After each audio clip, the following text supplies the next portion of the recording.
It's in our relationship with the Lord that we find strength for how to honor him specifically in our marriage.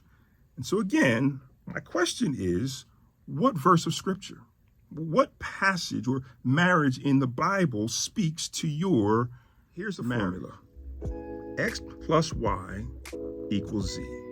That's it.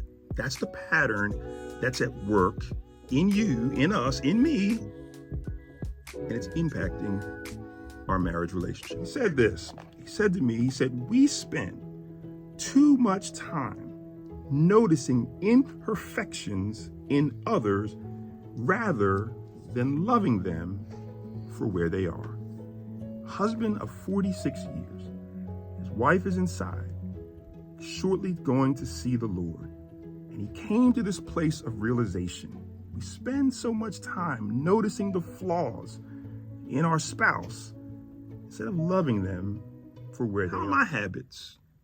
How are my behaviors? How are my reactions impacting my marriage? But sometimes we have to look within. Because I had an X plus Y equals Z. And when I realized that, when I saw this in scripture, that this was Abraham's pattern, when I started understanding this, when I grew in this, and it changed two things.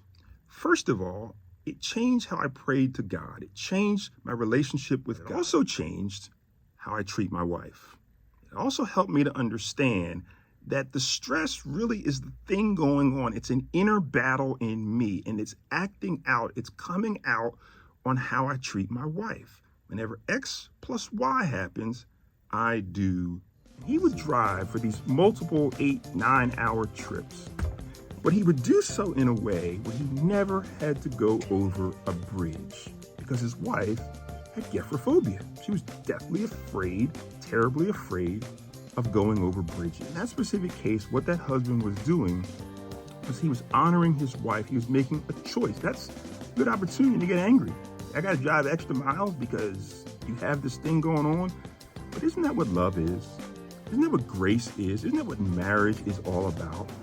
Realizing where we are, where our spouse is, and loving them where they are, rather than insisting on our own way. I want to get to today. What did you see? We respond the way that we respond within our marriage.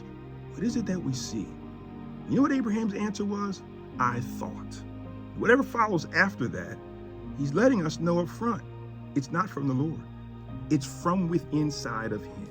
It's good to know what the boundaries are. So for instance, if my wife and I were to do this financial 10 commandments, hers would be something like, thou shalt not have late fees, right? Or thou shalt not pay your bills late.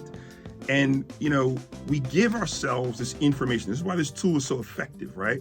Because what you're doing is you're giving your husband or your wife, you're giving each other information and helping them to see that when it comes to these specific topics, these are going to be a problem for me. This is going to be a challenge. When it comes to money, the more that we can spell out, the better off we're going to be. Rather than taking, decades to figure out that, hey, every time I stop at the bank and pay that $2 late fee, or every time that I open up a credit card without talking to my spouse, it causes a big issue.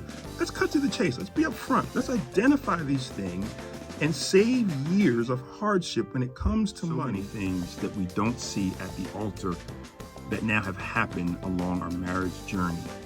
And God sees them all, knows them all, and has kept us. And for that, we give thanks.